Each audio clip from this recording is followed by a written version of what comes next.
ल तपाईँ फोन कति चलाउनुहुन्छ? एकदम वाइल्ड धेरै चलाउँछु। हो इन अ विक तपाईँको आवरली युसेज कति हुन्छ होला? त्यस्तो चाहिँ थाहा छैन मलाई, मैले हेरेको पनि छैन, तर जे होस् म राम्रै चलाउँछु। दिनको 3-4 घन्टा त जान्छ होला फोनमा, त्यस्तै लाग्यो भनेपछि विकली 21 त्यस्तै आवर्स। अब तपाईँ स्क्रिन टाइम चेक गर्नु त्यो एपबाट, त्यो एपबाट होइन कति छ? 45 hours 27 minutes। 20 घन्टा जति होला जस्तो लाग्थ्यो। म त प्योर एडिक्ट रहेछ है। एनिवेज मलाई यो भिडियो नेरेट गर्नेहरू पर्दैन ल। हुन्छ।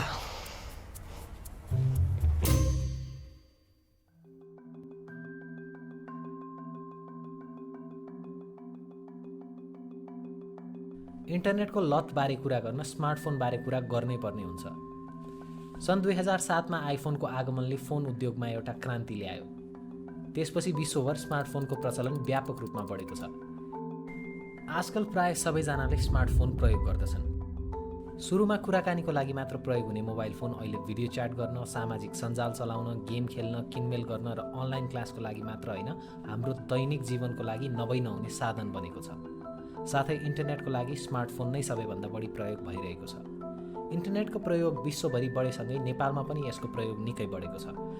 नेपाल दूरसञ्चार प्राधिकरणको अनुसार विक्रम सम्वत 2060 मा 0.13% नेपालीमा इन्टरनेटको पहुँच थियो भने हाल 91.55% नेपालीमा यसको पहुँच पुगेको छ।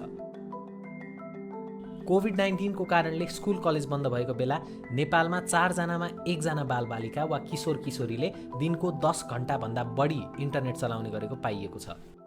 जब चाहिँ हामी एउटा स्क्रिन टाइम एन्गेज गरिरहेको हुन्छौँ होइन, त्यसमा चाहिँ एउटा डिपेन्डेन्सी बढ्छ या ओभर इन्गेजमेन्ट भनौँ न, अर्को एउटा ओभर इन्गेजमेन्ट होइन, अनि नेगेटिभ कन्सिक्वेन्सेस भइराख्ने के। अब हामीहरूलाई त रमाइलो लाग्छ, हामीहरू सबै स्क्रिन टाइम या स्क्रिनमा हुन्छ स्क्रिन टाइमहरूमा इन्गेज गर्दा रमाइलो लागिरहेको हुन्छ। सो वी डोन्ट अफ्टन त्यो अवेरनेस भइरहेको हुँदैन त्यसले हामीलाई कस्तो के गरिरहेको छ भनेर। सो त्यो नेगेटिभ कन्सिक्वेन्सेस बढी हुँदाखेरि अनि एउटा चाहिँ पोइन्टमा चाहिँ लिटरली डिपेन्डेन्टै हुँदाखेरि चाहिँ त्यसलाई चाहिँ हामीले चाहिँ स्क्रिन एडिक्सन चाहिँ भन्न मिल्छ सिम्पली वर्ड्समा भन्दाखेरि चाहिँ। इन्टरनेटको माध्यमबाट विभिन्न एप्स चलाएर धेरैजनाको दिन सुरु हुन्छ। मोबाइल एप्स, सामाजिक सञ्जाल, युट्युब र अनलाइन गेमको कारण नै स्क्रिन समय बढ्ने गरेको पाइएको छ। हाम्रो ध्यान तान्न जानी जानी सामाजिक सञ्जालहरूले नयाँ सूचना, नोटिफिकेसन आउँदा रातो रङको प्रयोग गरेका हुन्छन्। त्यसै गरी छिनछिनमा मोबाइल हेर्न लगाउन मेसेज आउँदा आवाज आउने डिफल्ट व्यवस्था र पुश नोटिफिकेसन आउने बनाएको हुन्छ। यस्ता व्यवस्था हटाउन मात्र पनि धेरैलाई गाह्रो हुन्छ। यसबारे थप जान्नको लागि हामी UI/UX डिजाइनर इडा रिजालसँग कुरा गर्यौं। Business side of it, but every business would get benefited out if the customer uses its product more and more. त्यो साइडमा हेर्दाखेरि चाहिँ addiction कसरी पनि डिजाइन हुन्छ भने there is a term called dark pattern in usability design industry हैन। So dark pattern चाहिँ कस्तो हुन्छ भने जति आफूले एप्लिकेसन चलायो त्यो चलाएको आधारमा चाहिँ फर्दर रेसिड्युहरू निस्केर चाहिँ अब मैले जति चलाए पनि त्यही भिशियस साइकलमा म घुमिरहन्छु के। डिजाइन चोइस जसले युजरले थाहै नपाउने गरी केही कुरा गर्नको लागि इन्फ्लुएन्स गर्छ, जुन कुरा युजरले नर्मल कन्डिसनमा गर्ने थिएन, यसैलाई भनिन्छ डार्क प्याटर्न। उदाहरणको लागि तपाईको स्पाम मेल। नियतवश अनसब्स्क्राइबको विकल्पहरू पेजको निकै तलतिर राखिने हुँदा सजिलै देखिँदैनन्, जसले गर्दा धेरै जसो प्रयोगकर्ताले चाहेर पनि त्यस सेवा वा स्पाम मेलको सदस्यता बन्द गर्न सक्दैनन्। त्यो चाहिँ कस्तो पनि हुन्छ भने for example I log in to an application, right? नयाँ एप्लिकेसन चाहिँ मैले लगइन गरेँ, I tick on subscribe to newsletter and stuff, I share my information with them नि त। अब त्यो एप्लिकेसन ओनरहरू हुनुहुन्छ, उहाँहरूले बिजनेस साइड अफ इटलाई लिएर जाँदाखेरि त्यो इन्फर्मेसन कसरी युज गर्नुहुन्छ actually matters. There two ways, ethical and unethical. Ethical कतिसम्म हुन्छ भने मैले टर्म्स एन्ड कन्डिसनमा लेखेको कुराहरू जति चाहिँ if I am using that data for those particular things it becomes ethical. तर त्यो बाहेक एक्स्ट्रामा युज भइरहेको छ भने that becomes unethical. And as a UI/UX designer हामीले चाहिँ के पनि याद गर्नुपर्छ भने हामीले राखिरहेको एलिमेन्टले कतिको एथिकल आउटकम निकाल्छ त। That also has to be one of the important aspect. अन्त्यहीन स्क्रोल सामाजिक सञ्जालको एप्स प्रयोग गर्ने एक प्रचलित तरिका हो जहाँ प्रत्येक स्क्रोलसँग कहिल्यै पनि नयाँ सामग्रीको अन्त्य हुँदैन।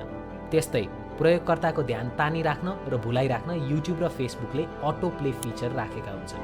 यी एपहरूले यान्त्रिक सिकाइ अर्थात् मेसिन लर्निङको प्रयोग गरी हामीले रोज्ने र खोज्ने खालका भिडियोहरू अटो प्ले हुने वा सिफारिस गर्ने गर्दछन्। झट्ट हेर्दा हामीले चाहेको भिडियो सजिलै भेटियो जस्तो हुने भए पनि यी एप्सले यस्ता उपायबाट हाम्रो स्क्रिन समय बढाएर उनीहरूको व्यापार बढाउने काम गरेका हुन्छन्।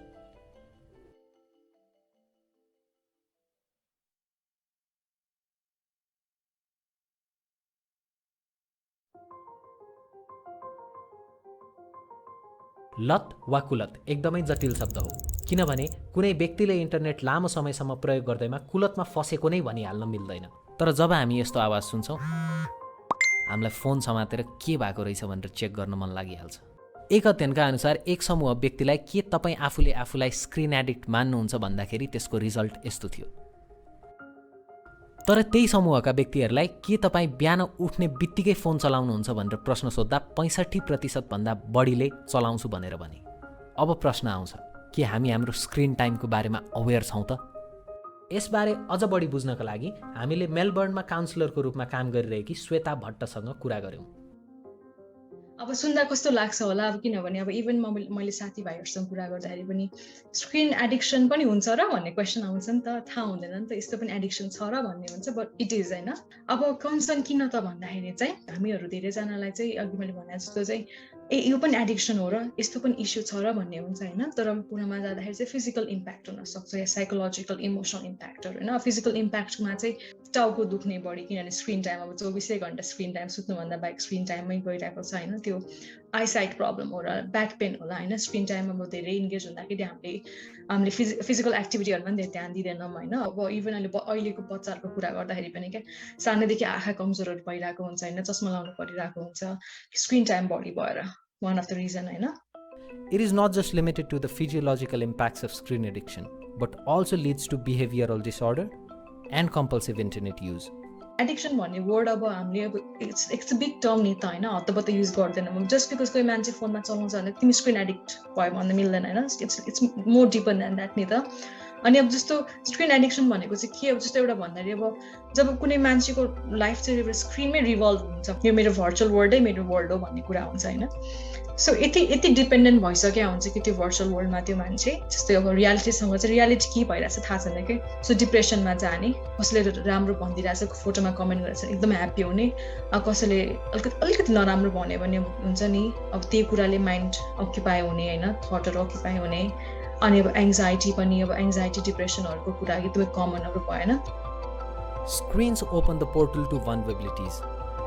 The global report on the state of world's girls 2020 shows young girls are most likely to face online harassment, and that too at an impressionable age of 14. अब हामीले अनलाइन हेरासमेन्टको कुरा गर्छौँ, साइबर बुलिङको कुरा गर्छौँ होइन। त्यसले चाहिँ वान अफ द त्यो जुन धेरै कुराहरू धेरै टक हुँदैन, यो बारेमा चाहिँ धेरै डिस्कस हुँदैन भनेको चाहिँ ट्रमा, लाइफ लङ ट्रमा हुन सक्ने होइन। यस्तो कुराहरूले चाहिँ जति हामी चाहिँ यो मेरो स्क्रिनमा डिपेन्डेन्ट भएर मेरो लाइफै यही हो भन्ने सोच्छौँ होइन। अब कसैले चाहिँ एउटा सानो कमेन्ट पनि गरिदियो अरे क्या के होइन, जो मान्छे एकदम डिपेन्डेन्ट हुन्छ नि एडिक्टेडै केही कमेन्ट गर्नु, उसलाई त्यही कुराले लाइफ लङ ट्रमा हुन सक्ला, त्यही कुराले एकदमै ट्रिगर गर्न सक्ला क्या। अब त्यस्तो उसलाई चाहिँ कमेन्ट गरेको थियो, पछि गएर अचानक कतै यतिकै बसिरहेको छ बाटोमा सुन्यो अरे ट्रमा हुन थाल्छ, त्यो हुन्छ रिफ्लेक्ट त्यो पहिलाको कुराहरू होइन। सो त्यो ट्रमाहरूको नि कुरा त आउँछ नि, त्यो मान्छेहरू मोर प्रोलङ्ड भइरहेको छ, anxiety depression, self esteem, self image issue पनि, बडी इमेज इस्युजहरू चाहिँ आउँछ नै। यदि चाहिँ बालबालिकाहरूमा चाहिँ यस्तो इन्टरनेट एडिक्सनको समस्याहरू भइरहेछ भनेदेखि चाहिँ अभिभावकको एकदमै ठुलो रोल हुन्छ यसमा। चाहिँ अभिभावकहरूले चाहिँ बालबालिकाहरूसँग प्रस्तुत हुँदाखेरि चाहिँ एउटा रोल मोडलको रूपमा चाहिँ प्रस्तुत हुनुपर्छ। बच्चालाई चाहिँ इन्टरनेट नचलाऊ भने अनि आफू चाहिँ चलाइरहेर चाहिँ हुँदैन होइन। आफूले पनि यो चाहिँ यति घन्टा इन्टरनेट चलाउने टाइम हो भन्ने, अनि अर्को कुराहरू चाहिँ त्यस्तो खालको चाहिँ नियमहरू चाहिँ बनाउन पर्ने हुन्छ। घरमा पनि फ्री स्क्रिन टाइम भनेर चाहिँ सेट गर्नु चाहिँ एकदमै जरुरी हुन्छ, जसमा चाहिँ खाना खाने टाइममा अनि त्यस्तै गरेर सुत्ने टाइममा चाहिँ इन्टरनेटहरू बेडरुममा चाहिँ नचलाउने भनेर चाहिँ हामीले अभिभावकलाई बुझाउन सक्छौँ र बालबालिकाहरूलाई पनि त्यो अनुसार नियमहरू चाहिँ बनाउन सक्छौँ। स्क्रिन टाइम नहेरेको बेलामा चाहिँ हामीले चाहिँ बालबालिकाहरूलाई चाहिँ उसको रुचिअनुसार विभिन्न खालका चाहिँ घरमै बसेर गर्न सकिने क्रियाकलापहरूमा संलग्न गराउने, जस्तै किताबहरू पढ्ने हुनसक्छ, अब बगैँचाहरूमा खेल्ने हुनसक्छ, वा घरमै बसेर लुडोहरू के गेम उसलाई मनपर्छ त्यो कुराहरूमा चाहिँ अभिभावक र बालबालिकाहरू बसेर खेल्न पनि सकिन्छ। त्यसले गर्दाखेरि पनि हामीले चाहिँ स्क्रिन टाइम घटाउन सक्छौँ। अब यस्ता खालका क्रियाकलापहरू गऱ्यौँ भनेदेखि चाहिँ हामीले चाहिँ होइन इन्टरनेट एडिक्सनबाट चाहिँ हाम्रो बालबालिका तथा किशोर किशोरीहरू वा वयस्कहरूलाई चाहिँ हामीले बचाउन सक्छौँ र यो प्रिभेन्टेबल पनि रहेको छ। यदि चाहिँ होइन आफूले गर्दा गर्दै पनि यस्ता खालका लक्षणहरू, यस्ता खालका चाहिँ लतहरू चाहिँ घटिरहेको छैन, होइन इन्टरनेट एडिक्सनको लत घटिरहेको छैन भनेदेखि चाहिँ तपाईँले चाहिँ विज्ञहरूको सहयोग चाहिँ लिनु एकदमै जरुरी हुन्छ। जस्तै अब मनोचिकित्सक होइन साइकेट्रीको कन्सल्टेसन, त्यस्तै गरेर अर्को चाहिँ चिकित्सक मनोविदको, क्लिनिकल साइकोलोजिस्टको र काउन्सिलरको हेल्प लिनु त एकदमै जरुरी हुन्छ। यहाँ थुप्रै खालका संस्थाहरूले चाहिँ यसमा काम गरिरहनु भएको छ, जस्तै ChildSafeNet र त्यस्तै गरेर TPO नेपालमा पनि तपाईँले कल गर्न सक्नुहुन्छ। साथै सिभिन नेपालमा पनि तपाईँले चाहिँ कल गरेर यो कुराहरू चाहिँ बुझ्न सक्नुहुन्छ।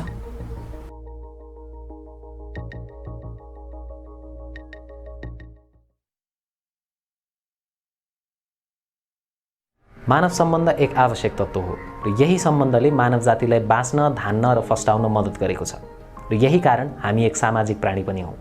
टेक्नोलोजीको उन्नत वृद्धिले हामीलाई भर्चुअल पोर्टल्समा पहुँचका साथसाथै डिजिटल कनेक्टिभिटी र हाम्रो ज्ञान बढाउन पनि मद्दत गरेको छ। But when was the last time you connected without this digital bridge? When did you stop and look around you? When was the last time you truly connected with yourself? Well, it was nice talking to you.